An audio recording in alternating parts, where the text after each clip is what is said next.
Так что сейчас надо будет облагораживать вот эту площадку. Здесь будет футбольное поле, теннисные столы будут стоять, еще какие-то беседки появятся, вот, душевая будет. То есть будут созданы все самые необходимые условия для того, чтобы дети могли действительно запомнить этот отдых.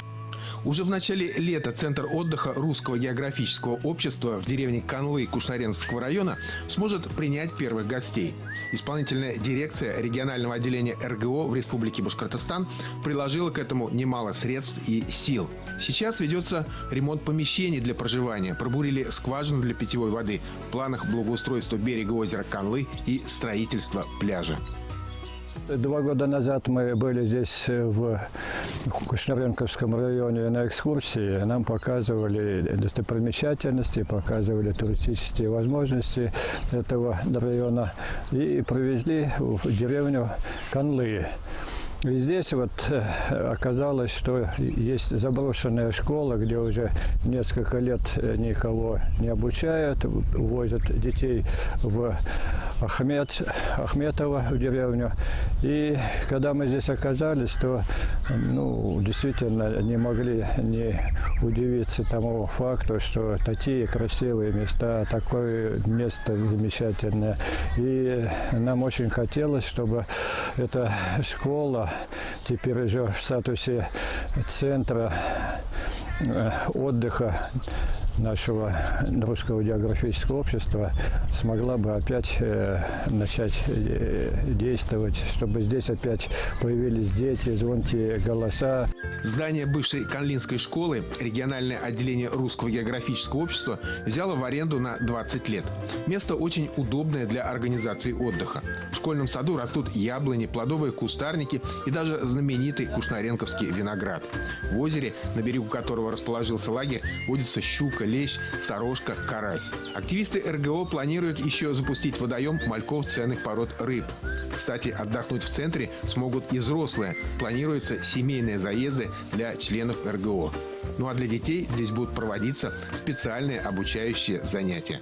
Работать с детьми будут действительно специалисты своего дела, преподаватели. Сюда будут приезжать на различные слеты, семинары. Здесь будут организованы экскурсии и открывать новые страницы нашей Башкирии. Вот совсем недалеко от Уфы такие красивейшие места. И вот в каждом районе, наверное, они есть.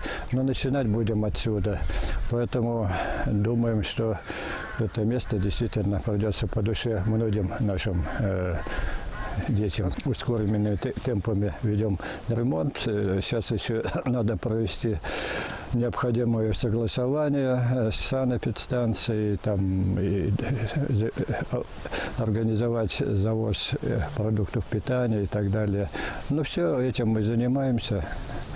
Все будет у нас, надеюсь, что проблем не должно быть. Провели вот дезинфекцию этого места там от комаров, от клещей, от мышей. Так что работы идут. Добавим, что центр отдыха будет принимать гостей круглогодично. Находится он всего в 50 километрах от Уфы.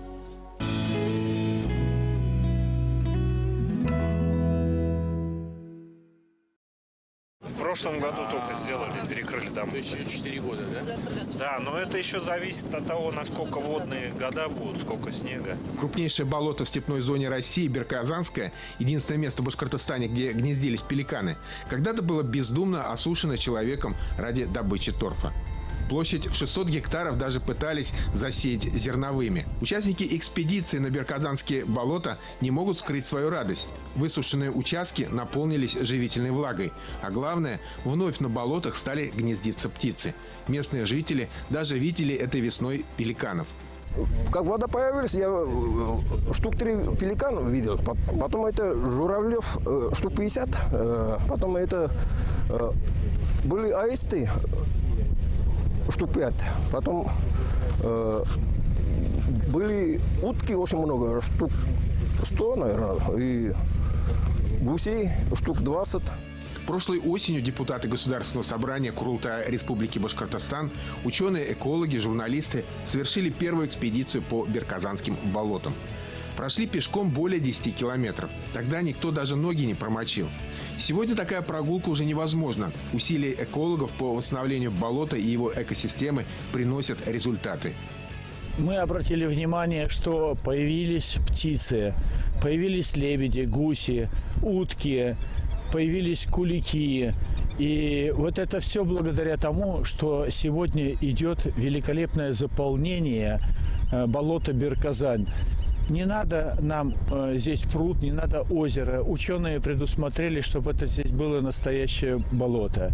И болото, мы видим, появляется. Мы 3-й год сюда ходим экспедициями. Первая экспедиция была, когда мы просто ходили по простому мягкому торфу, по траве.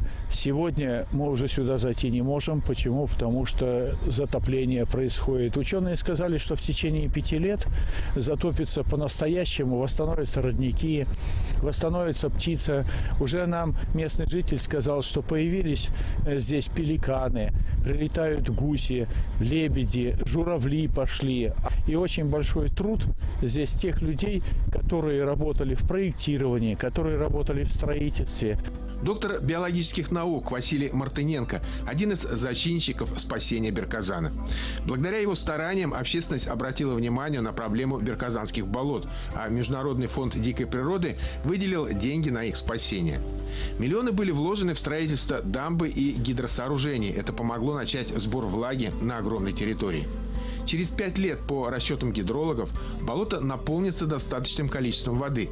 Но для полного восстановления его биосферы и экосистемы понадобятся десятилетия. Мы видим, что болото начинает наполняться водой. Гидротехническое сооружение выполняет свои функции. И постепенно талые воды были собраны. И мы уже видим здесь намного больше воды. Болото начинает восстанавливаться. И мы можем видеть много уже птицы здесь, водоплавающей дичи.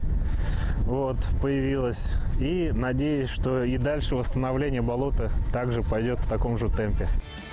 Еще 2 года назад картина здесь была удручающая. Сейчас там, где появилась вода, уже начала изменяться растительность, гнездятся птицы. Даже появилась рыба. В районе дамбы на глубокой воде местные жители ловят карася. Когда мы говорим об экологии, не всегда, к сожалению, удается увидеть так быстрый результат. А вот именно здесь тот самый яркий пример, когда можно говорить о том, что буквально 3 года назад мы по сухим засохшим кочкам, по торфяному болоту, когда-то бывшему болоту, наверное, тут ходили пешком, и сегодня вряд ли кто-то рискнет уже сюда залезть и пешком пройти, потому что на самом деле уже восстанавливается вот это болото, восстанавливается озеро, и возвращаются сюда когда-то обитавшие птицы. Вот это, на мой взгляд, как раз, наверное, вот для всех экологов, ботаников, биологов, реальное достижение и результат. Конечно, это труд наших ученых. Это Василий Мартыненко и его команды. Это содействие, наверное, иностранных экспертов и, самое главное, иностранных денег. Но, тем не менее, самое главное, это все вложено в нашу с вами родную природу, и мы видим результат. Сегодня сюда возвращаются пеликаны, тут летают на наших глазах лебеди. И я очень надеюсь, что буквально в ближайшее время мы уже увидим такое, как писали в прошлом столетии еще путешественники и ученые, что когда птицы поднимались над небом, ослы Коли, не было видно неба, я думаю, что мы к этому уже должны приблизиться, потому что такие условия созданы для того, чтобы маточник Берказан восстановился, и действительно птицы выводили здесь свое потомство, в том числе и пеликан. Конечно, это не может не радовать нас. Берказанские болота – конкретный экологический пример того, что люди могут исправить свои ошибки. Природных объектов, подобных Берказану, еще немало на территории нашего края, и они тоже ждут человеческого участия.